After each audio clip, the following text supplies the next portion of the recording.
Miss Marple and Murder in Marleycombe. Chapter 1. The Quiet Afternoon. Marleycombe was, in most respects, like any other small English village. Tidy cottages with climbing roses, gardens clipped neatly, and a high street that dozed through the afternoon sun as though the world beyond scarcely existed. The church tower stood sentinel over the village green, and the postmistress, Mrs. Hatherley, could be relied upon to know the latest news before most of the villagers had even heard a whisper. On this particular Tuesday afternoon, the village appeared as tranquil as ever. The baker's boy had made his deliveries, the vicar was expected at tea with Mrs. Bellingham, and old Mr. Croker was once again arguing with the butcher over the precise weight of his pork chops. Nothing, it seemed, could disturb the steady rhythm of Marleycombe life. Miss Jane Marple, who had been visiting her friend Mrs. Weatherby, strolled quietly back along the lane, her knitting tucked beneath her arm. Though she no longer lived permanently in Marleycombe, her presence was always met with polite delight and the faintest undertone of curiosity. She had the gift, or perhaps the unfortunate habit, of noticing things others overlooked. It was a gift that many villagers found both reassuring and a little disconcerting. At the edge of the village green, a small crowd had gathered by the oak tree near the duck pond. Villagers rarely assembled in numbers during the sleepy hours after luncheon, and Miss Marple's eyes, sharp as ever beneath her wide-brimmed straw hat, noted the tension in the group.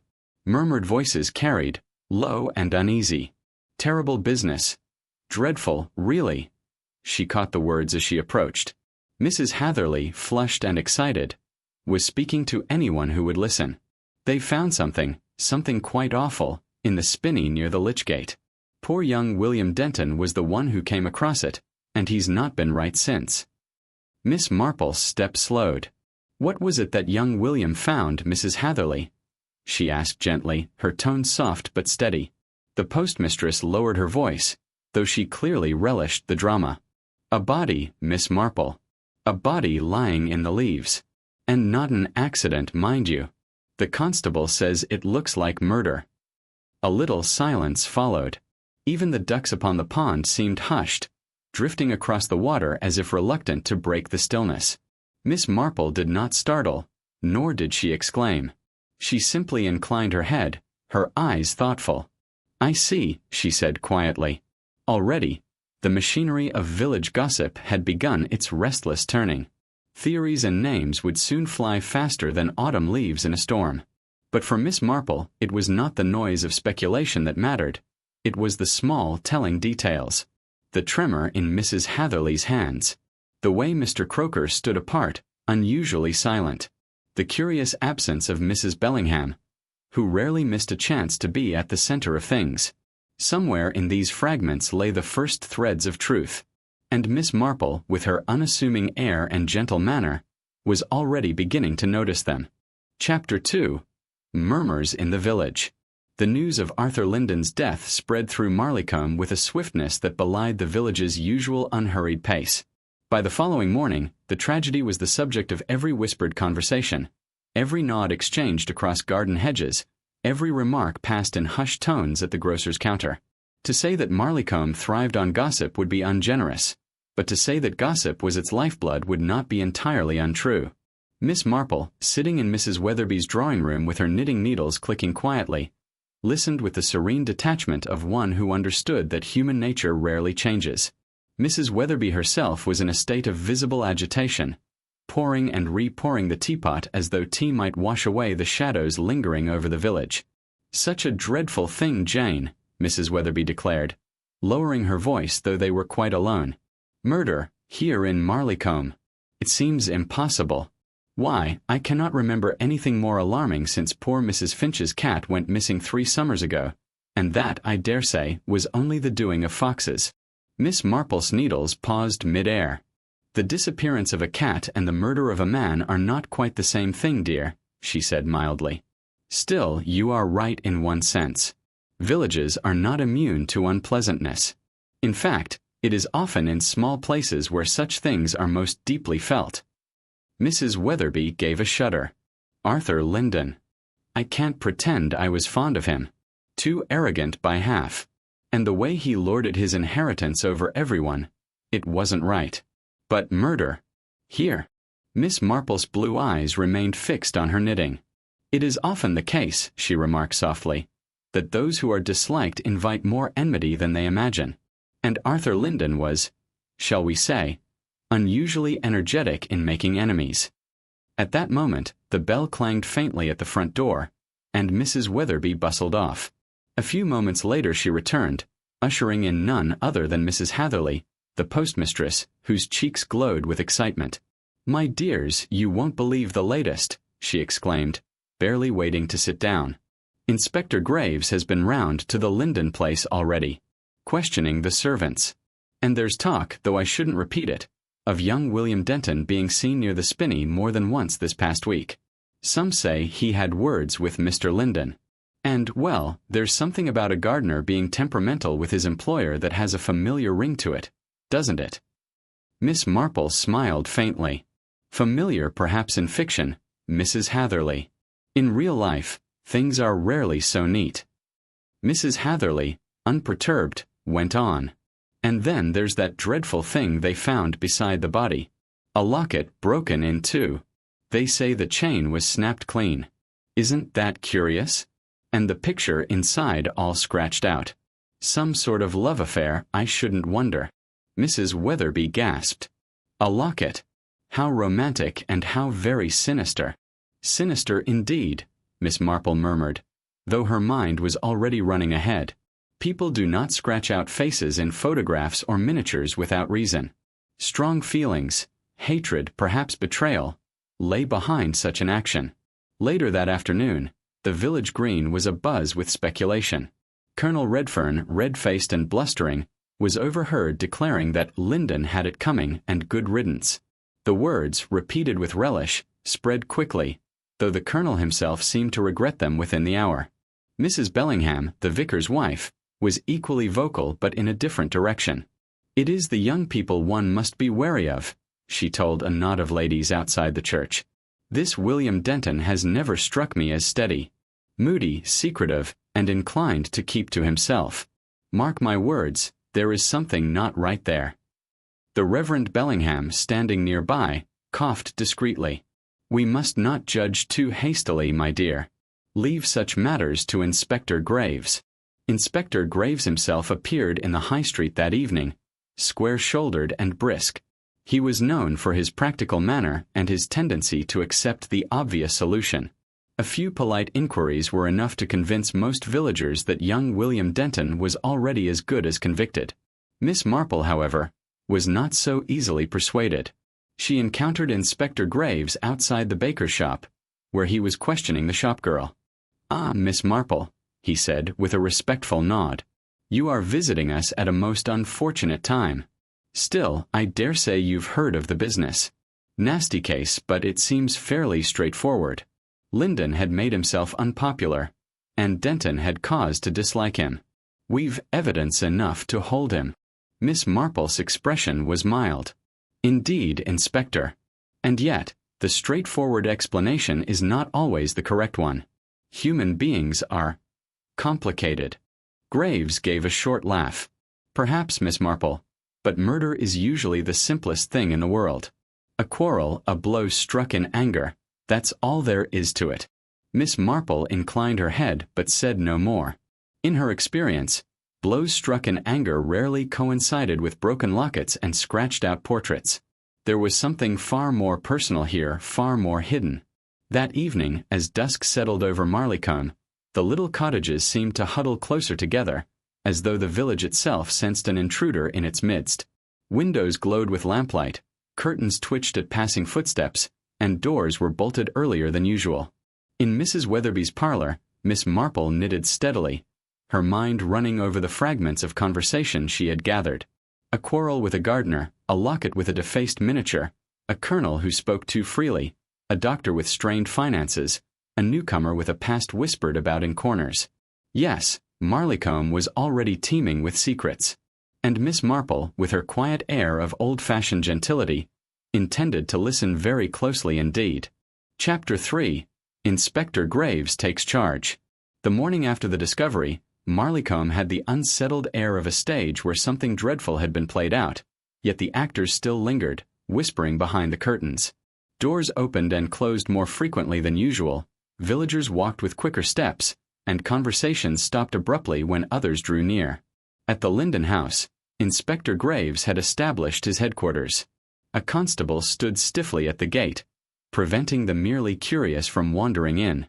Inside, the servants were being questioned one by one in the drawing room, their nervous answers betraying the strain of long hours without sleep.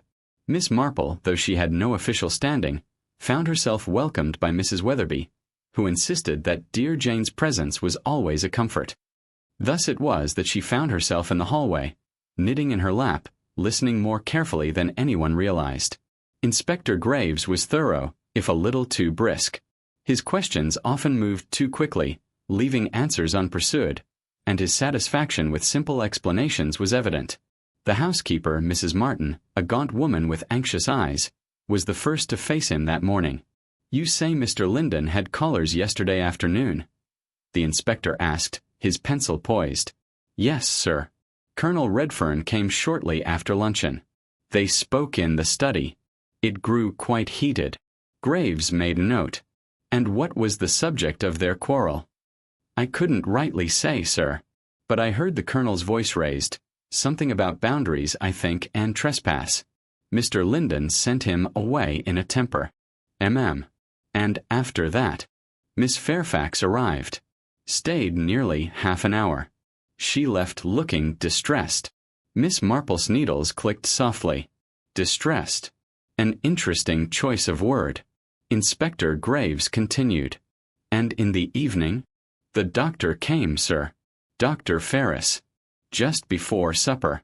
Mr. Linden was out of sorts, though whether from drink or temper I couldn't say. They argued as well."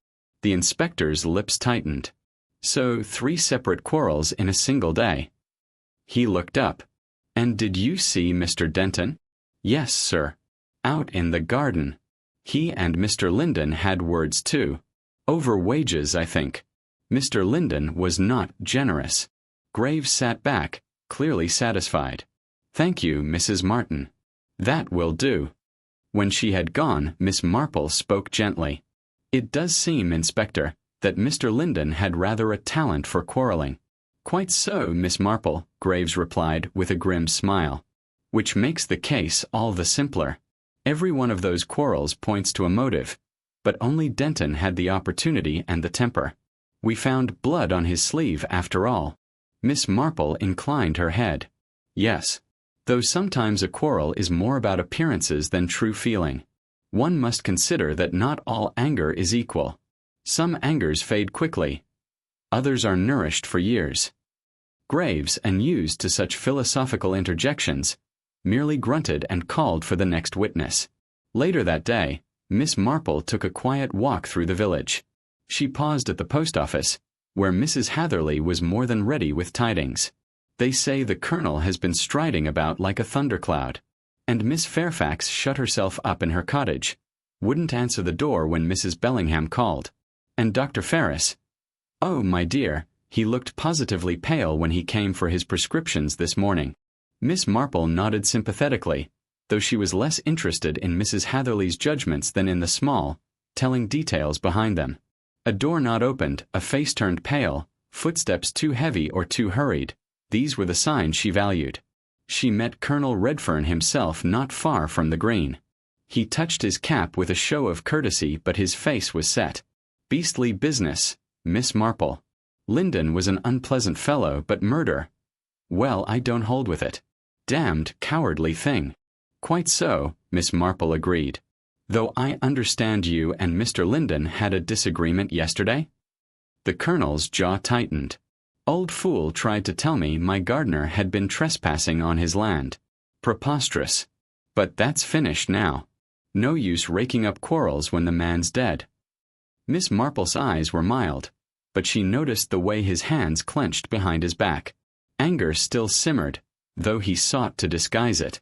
By evening, the gossip in the village had reached a fever pitch. At the inn, men muttered over their pints that the gardener would surely hang. At the vicarage, Mrs. Bellingham confided to her friends that Miss Fairfax was altogether too fast a woman for a place like Marleycombe. But in Mrs. Weatherby's cozy parlor, Miss Marple knitted calmly, her thoughts piecing together the puzzle. William Denton was too obvious, too clumsy a suspect. Murder committed in anger often bore signs of haste, not of the strange, deliberate malice that scratched out a portrait inside a locket. And Miss Marple, who had seen many forms of human wickedness behind the polite facades of English villages, began to feel certain that Marleycomb's tragedy was far from solved. Chapter 4. The Smallest Things.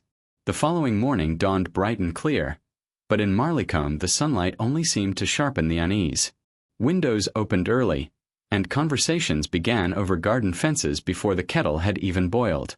There was a brittle quality to the air, as though the entire village held its breath, waiting for Inspector Graves to announce that the dreadful business was already concluded. Miss Marple, rising earlier than usual, took a quiet stroll to the churchyard. It was her habit, when confronted with puzzling matters, to walk among gravestones. There, the certainty of life's end seemed to put present troubles into perspective. But that morning, her purpose was not merely reflection. Near the Lich Gate, where Arthur Linden's body had been discovered, the constable's cordon still remained. Yet a few withered leaves had drifted back across the path, half concealing a faint mark on the ground. Miss Marple's eyes, sharp beneath her soft-brimmed hat, noted the impression of a shoe heel in the earth, narrower, lighter than any man's. She did not stoop to examine it. Such a gesture would have seemed unseemly in an elderly lady. Instead, she tucked the observation away, as neat as one might tuck a stitch into knitting. On her way back, she encountered young William Denton himself, walking sullenly toward the green, his shoulders hunched. He touched his cap awkwardly, avoiding her gaze. "Good morning, William," Miss Marple said gently. "Mornin', miss. You've been much troubled, I fear." He shifted uncomfortably. "I never touched him, miss. I found him, that's all. But Inspector won't believe it. And the blood on my sleeve, it was from a rabbit I'd caught, not from Mr. Linden. I told him, but they don't listen." Miss Marple regarded him kindly. "It is often the way with those in authority, my dear. They prefer what seems simple. But the truth is rarely simple. Take care, William. And remember, innocence has its own strength." The boy muttered something in reply and hurried off, leaving Miss Marple with the distinct impression that he carried some burden of guilt, but not the guilt of murder. Later that morning, Inspector Graves called at Mrs. Weatherby's cottage, finding Miss Marple in her customary place with her knitting. "Good day, Miss Marple. Thought I'd let you know the inquest will be held tomorrow. Should be a straightforward matter. Linden was struck with a blunt instrument. Death almost immediate. Denton had means, motive, and opportunity. Can't imagine the coroner taking long over it." Miss Marple looked up mildly. "And the locket, Inspector? Such an odd thing to find beside a body. Have you traced it?" Graves frowned. "Not yet. No one claims it. Could have been dropped there by accident." "Accidents," Miss Marple said softly, "are rarely so expressive. To scratch out a portrait, Inspector, is not an accident. It is an act of feeling." Graves gave a short laugh. "You and your feelings, Miss Marple. Evidence is what counts." "Indeed," Miss Marple agreed. "And sometimes the smallest evidence is the most telling." That afternoon, Miss Marple paid a call on Miss Fairfax. Lottie Fairfax's little cottage was prettily kept, though there was a certain studied quality to its charm, as if it had been arranged to impress. Miss Fairfax herself, pale and elegant in a silk blouse unsuited to country life, greeted her with visible reluctance. "My dear Miss Marple," she said coolly, "I hardly feel fit for callers. This dreadful business, it has shaken me terribly." "Of course it has," Miss Marple murmured sympathetically, seating herself with the air of one who never doubted her welcome. "So very shocking. And to think you saw Mr. Linden only yesterday." Miss Fairfax stiffened. "Yes. A brief visit, that is all." Miss Marple's knitting clicked gently. "How fortunate you are to possess so many pretty things. This little trinket box, for example. Such delicate work." Miss Fairfax's eyes flickered toward it with a quick, almost guilty movement. "A gift from an old friend." Miss Marple said nothing more, but she noticed how Miss Fairfax's hands twisted in her lap, and how the lady's gaze strayed more than once toward her writing desk, as though something within might betray her. On her way home, Miss Marple paused by the surgery, where Dr. Ferris was just locking his door. His face was drawn, and there was an unmistakable tremor in his hand as he raised his hat. "Good afternoon, Doctor," Miss Marple said pleasantly. Miss Marple. A trying time for us all. Very trying. And for you especially, since you saw Mr. Linden shortly before his death. You must have been one of the last. Ferris colored faintly. Yes. He consulted me about certain matters. Nothing medical, you understand. More financial advice. Foolish of me to be drawn in at all. He broke off abruptly, as though regretting the words. I must go. Patients waiting. Miss Marple watched him hurry away, her eyes thoughtful. Financial advice indeed. And debts, she suspected, lay behind it. That evening, over tea with Mrs. Weatherby, Miss Marple quietly laid down her knitting. My dear, it is curious how people betray themselves. A guilty person often says too much, or sometimes too little. I cannot yet see the whole pattern, but I believe the locket is at the heart of it. Whoever owned it had strong reason to hate Arthur Linden. And I think, she paused, her eyes distant, I think that reason may lie in the past, not the present. Mrs. Weatherby shivered. Do you mean a secret? Miss Marple gave her gentle smile. My dear, in villages such as these, secrets are as plentiful as rose bushes. One need only know how to look for the thorns. Chapter 5. An arrest is made. The inquest had scarcely concluded when word spread like fire along the lanes. William Denton had been arrested. It happened in the middle of the afternoon. Children playing marbles on the green saw the constable lead William away, his cap pulled low, his face set in sullen misery. Within the hour, Mrs. Hatherley was recounting it to every soul who entered the post office, and Mrs. Bellingham had taken it upon herself to declare, with solemn finality, that the matter is now quite resolved. Miss Marple, sitting with her knitting in Mrs. Weatherby's parlor, heard the news from her hostess, who rushed in, breathless with excitement. They've taken him, Jane. Poor William Denton, though I can't say I'm surprised. Inspector Graves says the evidence is conclusive. The bloodstains, the quarrel, his temper. It all fits. Miss Marple's needles clicked serenely. It fits very neatly indeed. And yet, I have always been taught to distrust anything that fits too neatly. Mrs. Weatherby looked startled. But surely, Jane, the inspector knows his business. If the blood on William's sleeve came from a rabbit, why did he not say so at once? He did say so, my dear. But no one believed him. You see, it is very hard for a nervous young man to make himself believed when everyone has already decided he is guilty, especially when the evidence appears so convenient.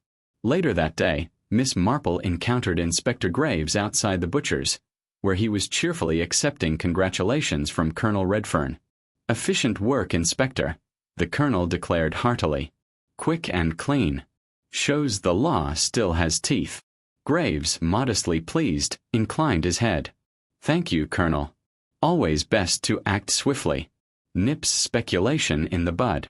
Miss Marple, who had approached quietly, spoke in her gentle way. And yet, speculation has its uses, Inspector. It prevents us from growing too comfortable. I wonder, for instance, if you have traced the locket. Graves frowned.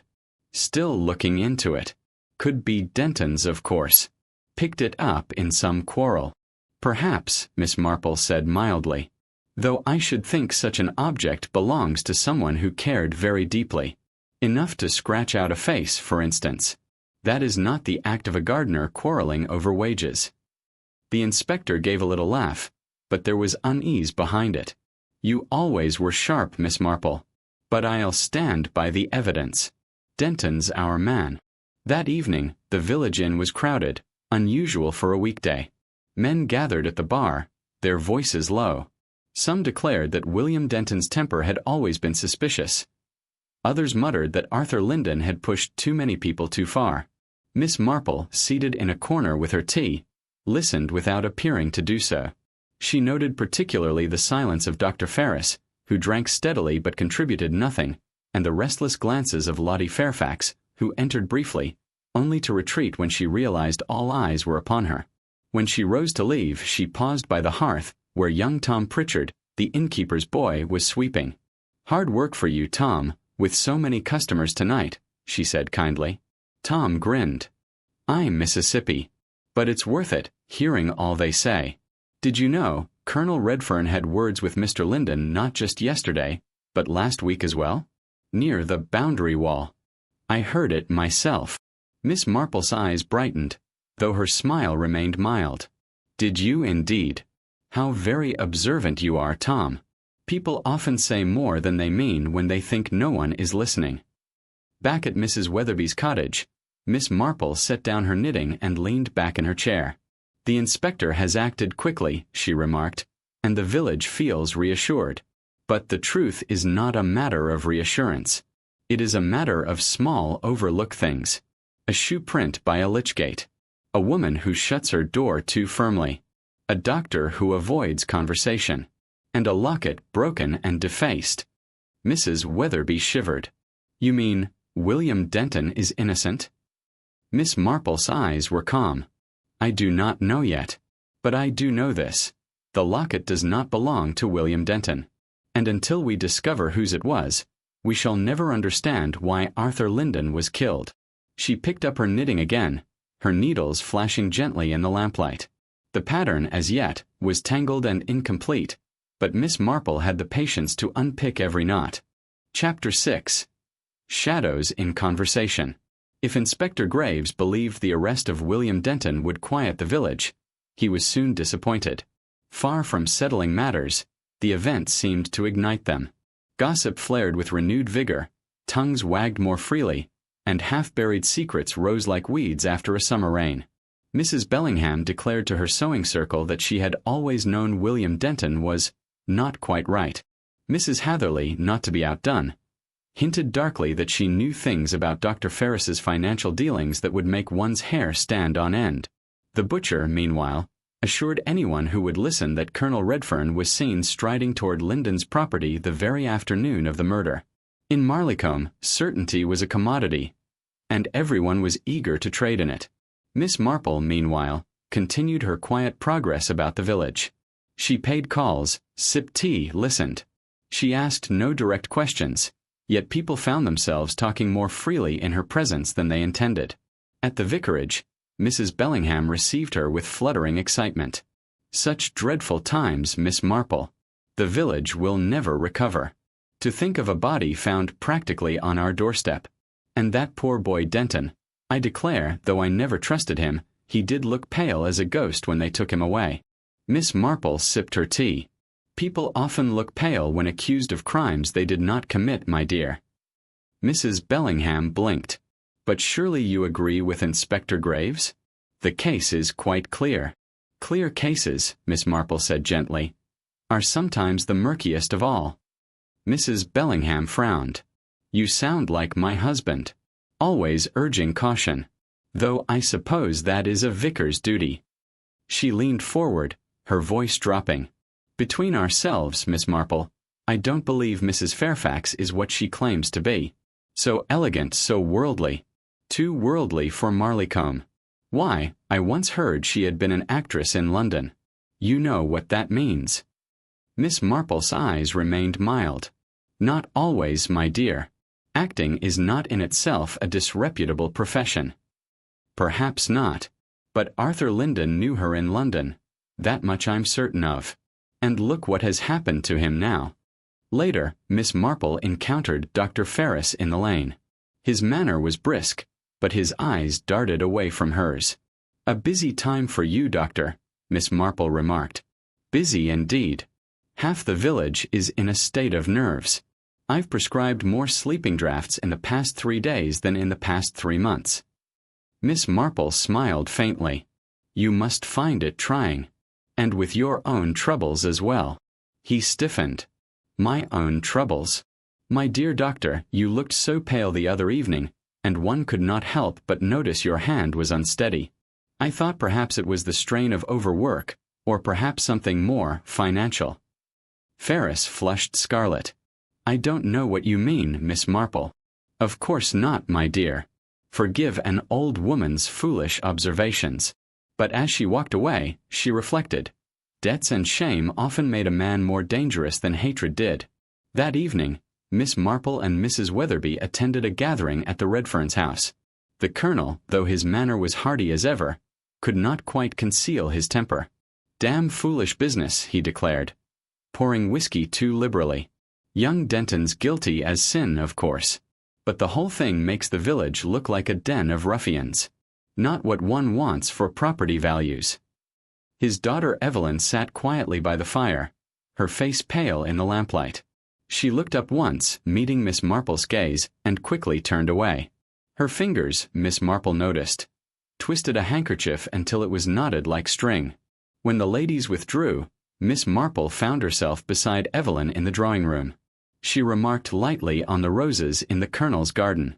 "They are beautiful," Miss Marple said, "though roses are not easy to tend. One must be careful with the thorns." Evelyn gave a faint, startled laugh, and her hand trembled. "Yes, the thorns." Miss Marple said no more. She did not need to. In that brief moment, she had seen the shadow of fear pass across Evelyn Croker's face. Fear not of William Denton, nor of the police, but of something much closer to her heart. Back at Mrs. Weatherby's, Miss Marple sat before the fire, her needles moving steadily. "My dear," she said softly, "it is most interesting how people betray themselves in the smallest things. A clenched hand, a glance at a desk, a handkerchief twisted too tightly. Murder, you see, is not only an act. It is also a pressure that cracks the surface of ordinary life. And once the crack appears, one has only to look closely." Mrs. Weatherby shivered. "Jane, you make it sound as though William Denton may not be the only one with something to fear." Miss Marple's eyes twinkled. "On the contrary, my dear. In Marleycombe, I believe almost everyone has something to fear." Chapter 7. Whispers of the Past. It was a golden morning in Marleycombe, yet the sunshine seemed powerless against the shadows of gossip that lingered in every lane and doorway. The murder had become not merely an event but a lens through which the villagers now viewed one another. Every past quarrel, every curious absence, every hurried word was scrutinized anew. Miss Marple, walking quietly to the post office, heard snatches of conversation as she passed. Mrs. Jarvis at the greengrocer's muttered that she never did trust Mrs. Fairfax's fashionable ways, while the butcher's assistant swore he had seen her slip out one evening long after respectable folk were abed. At the post office counter, Miss Marple inquired politely after her letters. Behind her, Mrs. Crayford lowered her voice to a conspiratorial whisper directed at the postmistress. "She's not who she says she is. That woman Fairfax lived in London, didn't she? They say she was seen often in the company of Arthur Linden before he came back here. Imagine." The postmistress, delighted with her role as custodian of secrets, nodded solemnly. "They say he even kept a flat there. Quite the arrangement, if you ask me." Miss Marple adjusted her spectacles and tucked her envelope into her reticule. She did not linger, but she had heard enough.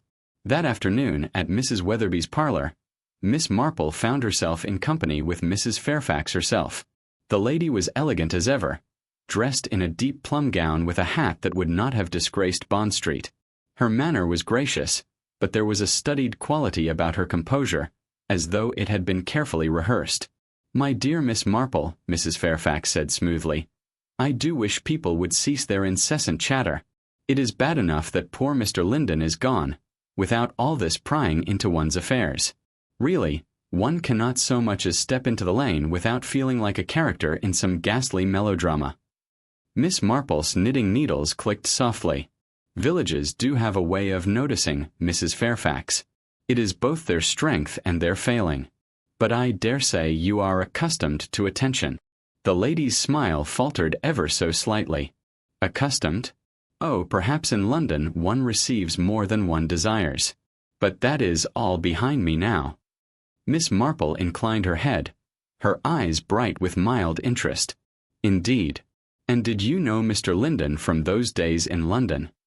The room seemed to grow still. Mrs. Weatherby, pouring tea, paused mid-motion. Mrs. Fairfax set down her cup with a deliberate hand. "We were acquainted, certainly," she said at last. "But not closely. One meets so many people in the city, after all." Her tone was light, but her gaze flickered, a swift, betraying glance that did not escape Miss Marple. It was not the look of a woman remembering a mere acquaintance. It was the look of someone guarding a memory too dangerous to expose. Later, as they walked home, Mrs. Weatherby whispered, "Jane, did you see the way she reacted? Positively shaken. She must have known Arthur Linden well." Miss Marple nodded. "Yes, my dear. And I suspect that acquaintance was of a nature she would very much prefer to keep hidden." "But if she had a secret with him, could that not mean—" Miss Marple held up a hand. "Let us not leap ahead, my dear. In matters such as these, the truth lies not in grand confessions but in the tiniest details. We must listen and watch, and above all, we must be patient." That evening, Miss Marple took out her notebook, not to write, but to make a few discreet jottings in her delicate hand. Mrs. Fairfax, strong connection to Linden, London past. Motive. Fear of exposure? Or money? Or both? She tapped her pencil thoughtfully. Somewhere in the tangle of secrets lay the thread that would lead her to the truth. And with each conversation, each whispered word, she felt herself drawing closer. But there was danger, too. For the person who had killed Arthur Linden was still among them, and if they suspected Miss Marple was closing in, they might strike again. Chapter 8. A Cry in the Night. Marleycombe was rarely disturbed after dusk. The lanes grew quiet, windows glowed warmly behind drawn curtains, and the only sounds were the distant hoot of an owl or the clatter of a horse returning late from market. But on that particular night, peace was shattered. It was near midnight when a cry pierced the stillness. Sharp, frightened, and distinctly human. Doors opened, lamps were lit, and villagers hurried into the street, shawls hastily wrapped around shoulders. Miss Marple, who had been sitting up with her knitting, a habit she often found useful when her thoughts were restless, heard it clearly. Within moments, she too was in the lane, her small figure wrapped in a grey shawl, her expression calm though her eyes were watchful. The cry had come from near the churchyard. By the time Miss Marple arrived, a cluster of people were already there. Mr. Pritchard the sexton, puffing and pale, young Timothy Jarvis, who had run barefoot from his cottage, and standing rigid as a statue, Mrs. Fairfax. At her feet lay something small and gleaming in the moonlight, a locket broken cleanly in two. It was her. Someone hissed from the crowd. She screamed, "I heard it." Mrs. Fairfax pressed a trembling hand to her breast. Yes, I did scream. I thought I saw someone move among the gravestones. A figure, darting away into the shadows. But when I turned, this was lying there." She stooped and lifted the broken locket with delicate fingers. Even in the dim light, its design was unmistakable. It was the same one Arthur Linden had been known to wear, containing a miniature portrait said to be of a woman from his younger days. Now it lay cracked and empty, the portrait gone. The police arrived quickly, summoned by an urgent messenger. Inspector Graves, stout and methodical, questioned the assembled villagers. "And you, Mrs. Fairfax, you claim you saw someone?" Her composure had returned by now, though her cheeks remained pale. "Yes. Tall, I think. A man, certainly. But it was dark. I cannot swear to more than that. And the locket. How did it come here?" "I have no idea," she said smoothly. "Perhaps the murderer dropped it." The inspector frowned, clearly dissatisfied, but before he could press further, Miss Marple's quiet voice interjected. "Curious, is it not," she said mildly, "that the portrait is missing? One might almost imagine it had been taken for a reason, that the image itself was dangerous to someone." A hush fell. The villagers glanced nervously at one another. Dangerous. A portrait? The idea seemed absurd, and yet in Miss Marple's calm certainty, it felt chillingly plausible. The crowd dispersed reluctantly, whispers trailing behind like smoke. Only Miss Marple lingered near the churchyard wall, her eyes fixed on the broken locket. She bent down, her hands brushing the grass. A few inches from where it had lain, she found something else, a scrap of fabric pale against the dark earth. She held it up discreetly before anyone noticed. It was a torn piece of silk, Fine, expensive, and unmistakably from a woman's garment. She tucked it into her reticule without a word. Later that night, back in her cottage, Miss Marple placed the fabric beside her lamp and studied it carefully. Her knitting lay forgotten in her lap. "A second disturbance," she murmured softly. "The killer grows uneasy. And the portrait, yes, that is the heart of it. But whose portrait was it, I wonder?" Her eyes narrowed. And more importantly, who was desperate enough to risk returning here for it? Chapter 9. Whispers at Dawn. By the time the morning sun stretched its pale fingers over Marleycombe, the village was already abuzz. The midnight cry, the broken locket, and Mrs. Fairfax's trembling account had spread like wildfire. At the grocer's, Mrs. Chatterton was whispering so furiously to Mr. Beale that she nearly forgot to collect her bread. "They say she saw him clear as day, a tall figure lurking among the graves," she exclaimed. Mr. Beale shook his head. "Figures in the dark, eh? You'll forgive me, but Mrs. Fairfax's eyesight has been failing for years." At the post office, Miss Havers leaned over the counter, lowering her voice though it carried through the room. "Mark my words, the locket proves it. Whoever killed poor Mr. Linden wanted something inside it. A picture, they say. A woman's picture." "Then it must be a love affair," muttered the butcher, wiping his hands on his apron. "Always is, when it comes to these things. A man dies, and at the heart of it, a woman." Miss Havers pursed her lips. "Or a woman protecting herself." Miss Marple, meanwhile, sat in her small garden, listening with quiet patience as several ladies of the village gathered, ostensibly for tea, but in reality for gossip. "I do believe Mrs. Fairfax knows more than she says," whispered Mrs. Alder, a thin woman with sharp eyes. "Imagine her being the one to find the locket, and screaming loud enough to wake the whole parish. It seems very convenient." Miss Marple poured tea with steady hands. "Convenience is often deceptive," she murmured. "One must not mistake appearances for truths. Still, one wonders what became of the portrait." The ladies leaned closer, eager for more, but Miss Marple said nothing further. She was watching, as always, watching how Mrs. Alder's hands trembled when she spoke of Mrs. Fairfax, how Miss Havers looked quickly away at the mention of portraits, how gossip itself carried more clues than most villagers realized. Inspector Graves arrived later in the day, trudging up the garden path. He accepted tea but wasted no time. "Miss Marple," he said, "the locket is a confounded puzzle. No one admits to knowing about the portrait.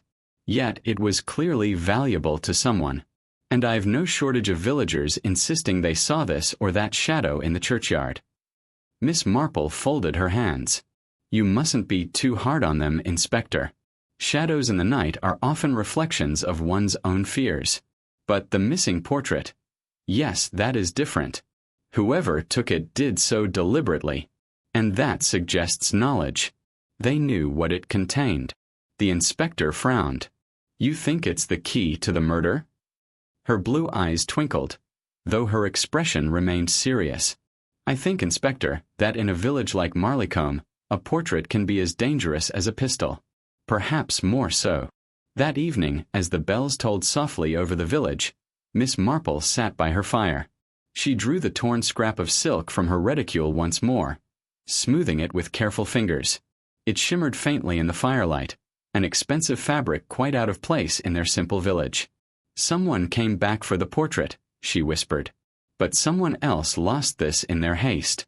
And if I am not mistaken—" She paused, a knowing look in her eyes. "I may soon know to whom it belongs." The flames crackled, and outside, the village hummed with rumors.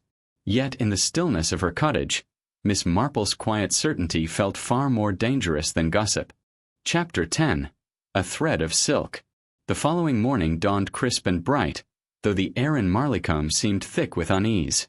The usual cheer of the Saturday market was subdued, as villagers gathered in clusters, exchanging tidbits of rumor with lowered voices. The broken locket, the missing portrait, and the mysterious silk scrap had become the only topics worth discussing. Miss Marple, wrapped warmly in her shawl, walked slowly through the market stalls. She appeared to be doing nothing more than selecting apples for her basket, yet her eyes lingered here, darted there, noting not only the goods for sale but the garments and accessories of those about her. It was as she paused near the draper's stall that her attention sharpened. Among the bolts of cloth, muslin, gingham, simple tweeds, there was also a roll of fine silk. The same shade, the same sheen as the torn scrap she kept carefully tucked away. Mr. Wilkes, the draper, beamed at her. "Morning, Miss Marple. Not often you're tempted by silks." "No," Miss Marple replied mildly. "Most impractical for my purposes. Though I dare say such fabric would be very striking on the right person. Have you sold much of it?" The draper leaned closer, lowering his voice as though confiding something of importance. "Indeed I have, ma'am. Special order, mind you. Only 2 ladies in the village have had reason to buy it this past month. A touch dear for most pockets." "2 ladies, you say?" Her tone was gentle, almost absent-minded, yet her mind was alert. "Why, yes. Mrs. Linden herself, before her husband's tragedy, and Miss Clara Fenton. You know, the niece staying up at the Grange." Miss Marple nodded slowly, thanking him with her usual courtesy, though inwardly her thoughts quickened. Mrs. Linden and Clara Fenton. 2 women, worlds apart in manner and position, yet bound now by a single fragile thread of silk. Later that afternoon, Miss Marple was invited to take tea at the vicarage. Mrs. Alder was present, as well as Miss Fenton, who seemed nervous, her laughter too bright, her teacup rattling slightly as she replaced it on its saucer. The conversation meandered, touching first on the weather, then the lamentable state of the roses after the recent frost. But inevitably it turned to the murder. "Of course," Mrs. Alder declared, her eyes narrowing. "The whole business must have been about money. What else drives a man to such an end? Or perhaps," Clara Fenton said softly, her eyes flickering away from the group, "not money at all, but something closer to the heart." Her words hung in the air. Miss Marple's gaze lingered on the young woman, on the way her hands clutched at the edge of her pale blue skirt. Silk, Miss Marple noted, though not the same shade as the scrap. Still, Clara was clearly accustomed to wearing such finery. It was Mrs. Alder who broke the silence, with a sharp laugh. "Romantic nonsense, if you ask me. Murder is never about hearts. It is about greed, revenge, or both." But Miss Marple's mind was not on Mrs. Alder. She was watching Clara Fenton's face, pale beneath its composure, and remembering that Mr. Wilkes had said the young lady had purchased the very silk now linked to a crime. That night, Miss Marple sat by her hearth once more, the firelight warm against the creeping chill of autumn. She took out the scrap of silk and studied it carefully. "So then," she murmured, "either the widow or the niece. One bereft of a husband, the other bereft of safety, perhaps. But which of them came to the churchyard that night?" The flame shifted, shadows deepened, and Miss Marple, with her knitting lying forgotten in her lap, felt the pattern of the mystery tightening. The silk was no longer a clue. It was a noose, waiting to reveal who had placed it around Mr. Linden's neck. Chapter 11. The Widow's Threads. The Linden house stood apart from the rest of Marleycombe, its ivy-covered stone walls shrouded in a stillness that was more oppressive than peaceful. Since the tragedy, Mrs. Linden had received few visitors, though she never discouraged company. She seemed to drift through her days in a state of fragile composure, neither weeping nor railing, but carrying her widowhood like a silken veil. Miss Marple, however, was not one to be deceived by appearances. She arrived at the house one late afternoon, ostensibly to deliver a jar of her quince preserves, a gift, she explained, to fortify Mrs. Linden's strength in these difficult days. The drawing-room was dim, the curtains half drawn against the waning sun. Mrs. Linden sat upon a low chair near the hearth, her hands folded neatly in her lap. She was dressed in mourning, though her black gown was of strikingly fine cut, the collar trimmed with a delicate band of dark silk that gleamed faintly in the firelight. "Miss Marple," she said softly, with that cool composure she seemed always to wear, "you are very kind." "Not at all, my dear," Miss Marple replied warmly. "We must all look after one another in times of grief." She set the jar carefully upon the side table, then settled herself opposite. "And though I am no great hand at gossip, one cannot help but hear things, you know. I thought perhaps you might wish to hear them directly, rather than suffer through whispers." Mrs. Linden's eyes flickered. Just for a moment. Whispers are the lifeblood of a village, Miss Marple. I have long grown used to them. Miss Marple inclined her head, knitting bag resting primly beside her. That may be so. But when whispers become tangled with suspicion, I fear they may wound as surely as a knife. For instance, some talk has arisen regarding a certain purchase. A bolt of silk of exquisite quality. Mrs. Linden's hands tightened fractionally in her lap. She was silent a moment, then gave the faintest of smiles. Ah, yes. I had quite forgotten. It was to have been for an evening gown, a surprise, a gift for my husband's birthday. I thought it might please him to see me so arrayed. Foolish, perhaps, at my age. Her tone was even, but there was a fragility in her words, like glass held too tightly. Miss Marple studied her gently, her blue eyes kind but unyielding. Not foolish at all. Husbands, I find, may be the most appreciative audience of all, when they wish to be. There was a pause, filled only by the ticking of the clock upon the mantel. Then Mrs. Linden's composure trembled, just enough to reveal something raw beneath. Please, Miss Marple, she whispered, her voice strained. Do not ask me to speak of it. Whatever people imagine, whatever tales they weave, let them. I have no strength for defending myself. Miss Marple did not press further. She rose quietly, smoothing her skirt, and reached for her shawl. I would not burden you, my dear. Only remember, silence may protect you for a time, but it may also condemn you. Be very certain which it shall be. When she departed the Linden house, the air outside felt cooler, sharper. The widow's explanation had been reasonable, even touching, yet Miss Marple's instincts prickled. The purchase of the silk, the broken locket, the portrait gone missing. They were threads of the same web, she was certain. And Mrs. Linden, graceful in her mourning, might very well be caught in the center of it. Chapter 12. Clara's uneasy confession. The Fenton household was a far cry from the hushed sorrow of Mrs. Linden's drawing room. It was a place of noise, the clatter of dishes, the murmur of voices, the slam of doors. Clara Fenton, however, seemed untouched by the domestic bustle. She carried herself with a sort of restless pride, her quick movements belying the unease that shadowed her pale face. Miss Marple arrived under the pretense of delivering a few skeins of yarn, claiming she had no further use for them. Clara accepted them distractedly, her fingers brushing the wool as though her mind were far elsewhere. They sat together in the cramped parlor, where the fire smoked a little and the air smelled faintly of polish. Clara fidgeted with a handkerchief, twisting it round and round. Clara dear, Miss Marple said gently, you have not been yourself of late. I hope you do not think the villagers unkind. They talk, yes, but in truth it springs from fear more than malice. Clara gave a sharp laugh, entirely without mirth. Fear? They've made me into the monster they want. A woman with ambition, a woman who doesn't mind speaking her mind. And suddenly I'm capable of anything, aren't I? Even murder. Miss Marple's eyes rested on her with quiet patience. Ambition is no crime. But secrets, when left to fester, may take on a darker shape than the truth itself. Clara's hand stilled upon the handkerchief. Her eyes darted towards Miss Marple, wide and searching. For a moment she looked as though she might break into tears, but instead she pressed her lips together in defiance.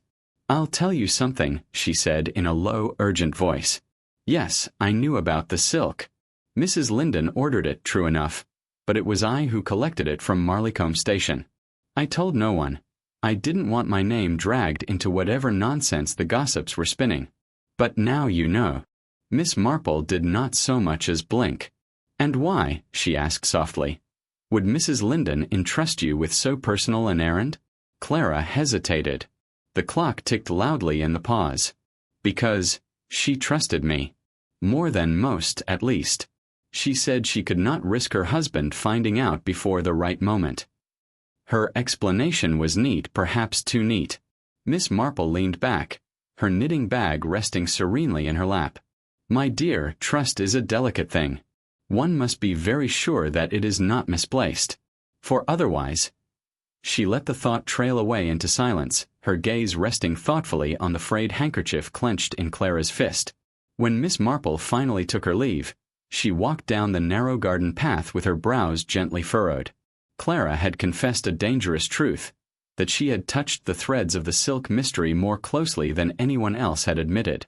But was it the confession of innocence, or the slip of a guilty conscience? Chapter 13. The Second Shock.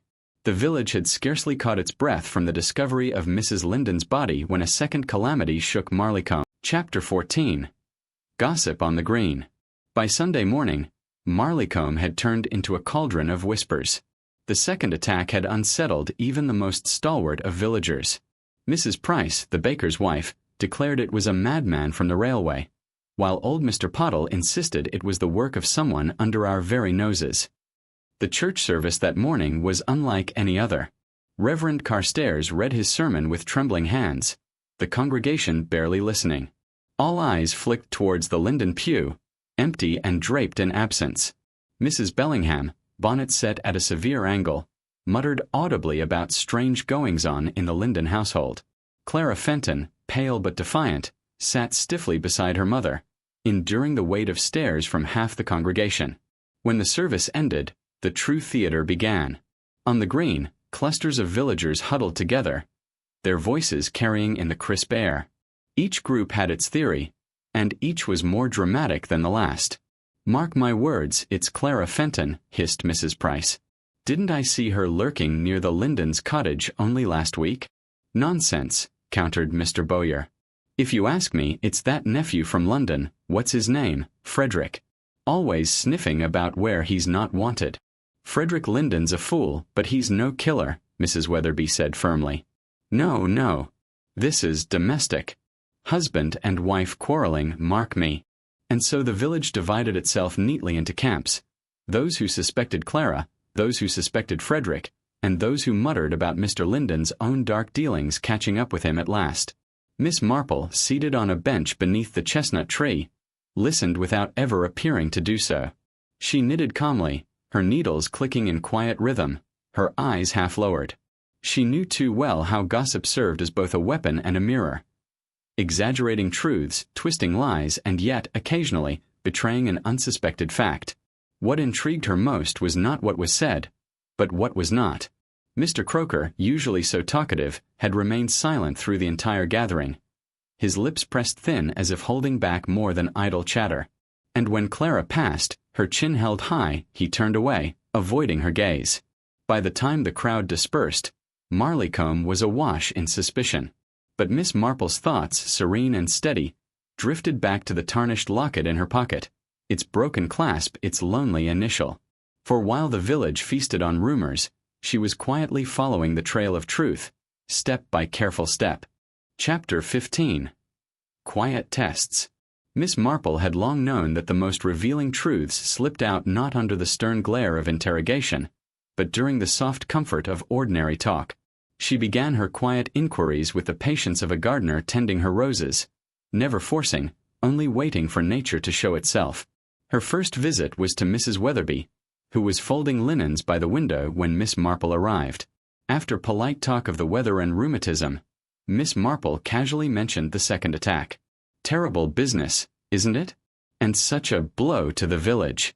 It reminds me of that unfortunate affair in Much Hadham years ago. A jealous wife, or so it was thought, until someone noticed a small trinket out of place." Mrs. Weatherby's hands faltered just slightly, the linen slipping through her fingers. She recovered quickly, but Miss Marple noted it all the same. Next, she called upon Mr. Croker, who was trimming his hedges. He grunted a greeting, sweat glistening on his brow. "Such hard work," Miss Marple said kindly.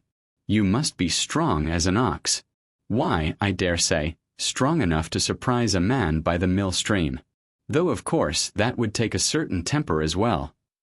Mr. Croker dropped his shears. I don't know what you mean, Miss Marple. I keep to myself. Always have." He muttered something about villagers with wagging tongues, before retreating hastily indoors. Later that afternoon, Miss Marple paid a call on Clara Fenton. Clara's eyes were red-rimmed, though she met her visitor with stiff dignity. Miss Marple admired a porcelain figurine on the mantel, then said gently, "You've borne much talk these days, my dear. Cruel, unfounded talk. Yet gossip can be as dangerous as a weapon, don't you think? It can drive a person to desperate measures. Clara blinked rapidly, her composure faltering. I never wished anyone harm, Miss Marple. Never. Whatever they say. Her voice trailed off and she pressed a handkerchief to her lips. When Miss Marple left the cottage, she paused at the gate, the cool autumn air brushing her face. Each conversation had left her with something more than words. Hesitations, denials too quick, truths concealed within small gestures. And in her pocket, the broken locket seemed heavier than before, as though waiting for its story to be spoken aloud. The pattern was beginning to form, though its picture was not yet clear. The village, with all its secrets and jealousies, was playing out its hidden drama before her eyes. Miss Marple knew she was close, closer than the murderer might suspect. Chapter 16. A Broken Chain. The autumn wind had turned sharp by Monday morning, rattling the branches of the great chestnut tree in Marleycombe Square. Miss Marple, never one to waste her strolls, had set out early with her knitting bag, her eyes always keener than her soft manner suggested. It was near the mill stream, where the second attack had taken place, that she paused. The constable's cordon had long been removed, but traces lingered, trampled reeds, a scuff in the mud. Miss Marple leaned delicately on her cane and peered closer. There, half hidden among the damp leaves, glinted something small and metallic. She stooped slowly, her fingers brushing the object. It was a broken chain link, its clasp bent as though wrenched apart. The design was delicate, feminine even, perhaps once part of a necklace, or indeed a chain for a locket. Miss Marple's mind clicked into quiet motion. She compared it later that afternoon with the tarnished locket she had already found. The size matched. The chain had belonged to it. The locket had been torn, not lost, in the struggle by the stream. The question was no longer merely who owned the locket, but why it had been there at all. At tea with Mrs. Weatherby, Miss Marple steered the conversation toward jewelry, mentioning how chains are forever breaking at the worst times. Mrs. Weatherby laughed, showing her sturdy brooch, and said she never wore fine chains. They were too delicate for daily life. Clara Fenton, when gently asked later that day, pressed her hand instinctively to her throat. Her neck was bare. I used to have a chain, she said haltingly. But it snapped weeks ago. I must have mislaid it. Her voice wavered, and Miss Marple caught the flicker of fear in her eyes. It was not proof, not yet. But it was a thread. And in Miss Marple's hands, threads always led to a tapestry of truth. The village still whispered of strangers and jealousies, but Miss Marple now held something tangible, small yet undeniable, the broken link between victim and suspect. And she knew, deep in her quiet heart, that the chain would lead her further than idle gossip ever could. Chapter 17. Whispers become shouts. The quiet harmony of Marleycombe, already frayed, now began to unravel completely. The villagers, who once gathered politely at the post office or the greengrocer's, now met with narrowed eyes and whispered accusations. At the Rosehill Arms, the talk turned sharp. Mr. Croker, flushed from ale, slammed his hand upon the table. Everyone knows it's Clara. Who else would linger by the stream that night? Who else had a quarrel with the poor fellow? Clara's brother, Richard, sprang up in her defense. How dare you? My sister is no murderer. Perhaps you ought to explain where you were that evening, Croker, skulking about your hedges. Voices rose, fists clenched, and it was only the landlord's stern intervention that prevented a scuffle. The gossip, once hushed, had grown loud enough to fill every corner of the pub. Meanwhile, Mrs. Weatherby was seen on the high street in tears, declaring that darkness walks among us, and that no woman was safe. Young Lily Parsons whispered to her mother that she'd seen a figure by the churchyard at dusk, though she could not say who. The tale spread like fire, and by nightfall half the village was convinced the murderer prowled freely among them. Miss Marple, sitting by the fire in her neat parlor, listened to these reports brought by visitors who came under the pretense of checking on her health. She knitted steadily, her needles clicking, but her mind noted every word, every glance of fear. "It is ever so," she remarked gently to Inspector Graves when he stopped by. "In such matters people often see more than they know, but they cloud it with their own fears. Accusation is often projection, don't you think? Graves groaned, rubbing his forehead. They'll tear each other apart before we've half the evidence gathered. I'll have to increase patrols, keep them from doing something rash. Miss Marple smiled faintly. Do so, Inspector. But remember, beneath all the shouting, the truth is still quiet. It waits to be noticed. And she had noticed, though she did not yet say it aloud. The broken chain, Clara's trembling hand, Croker's bluster, Weatherby's tears, all were pieces of a puzzle nearly complete. That night, as the church bell tolled 10, the village held its breath. Marleycombe was no longer simply afraid. It was angry. And anger, Miss Marple knew, was often more dangerous than fear. Chapter 18. The Midnight Fire.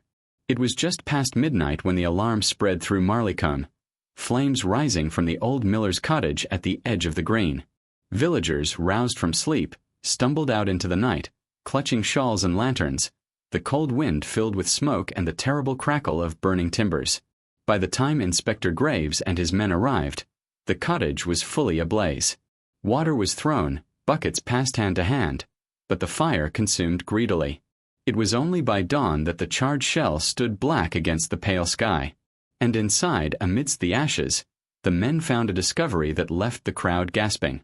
A body. At first, there was talk it might be the missing stranger, the one believed to have been murdered by the stream. But as daylight revealed more, the truth was clear. It was Thomas Croker, the man who had shouted so loudly in the pub only a night before. His face was scarcely recognizable, but his signet ring remained on his hand. Whispers rippled through the crowd. Was it an accident? Did someone silence him? Or was he the villain all along? Miss Marple, standing quietly among the onlookers, did not join in the speculation. Her eyes were on the rubble, the scorched beams, and the remains of what Croker might have been hiding. For in such hurried destruction, there was always something left behind. And indeed, when the constable carried out a scorched iron box, half melted but still intact, Miss Marple's expression deepened. Croker, the loud accuser, had kept secrets of his own. Secrets someone had been desperate to erase with fire. By afternoon, Marleycombe was a village divided.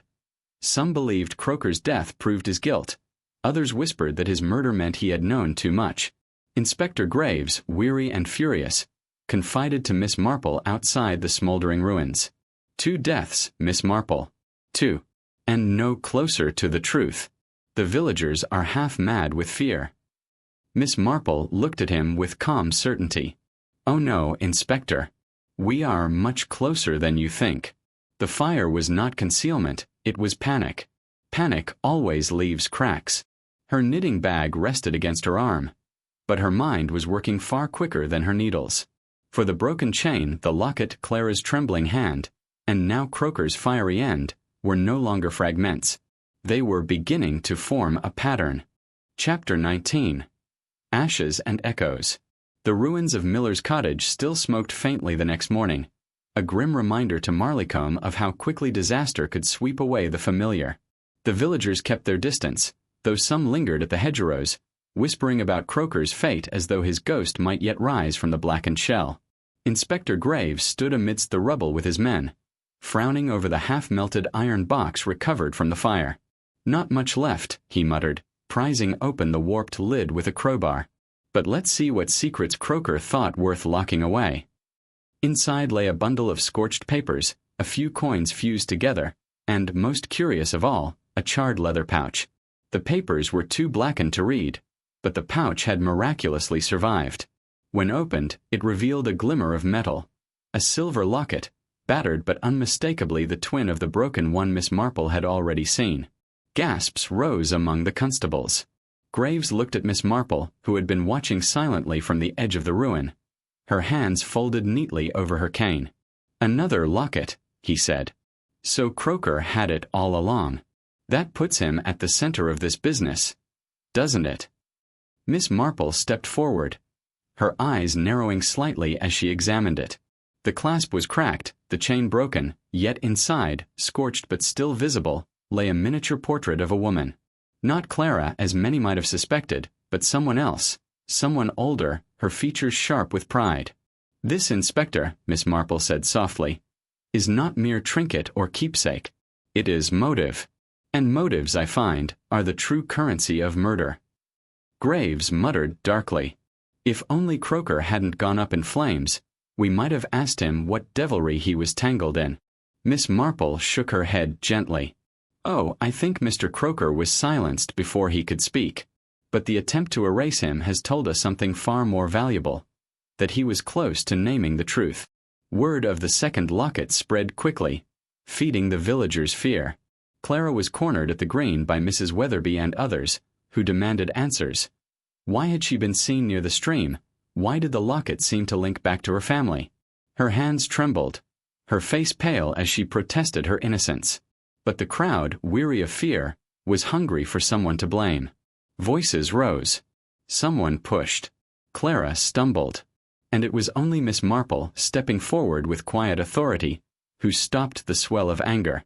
"This will not do," she said firmly, her eyes sweeping the villagers with surprising steel. "Justice is not found in mobs.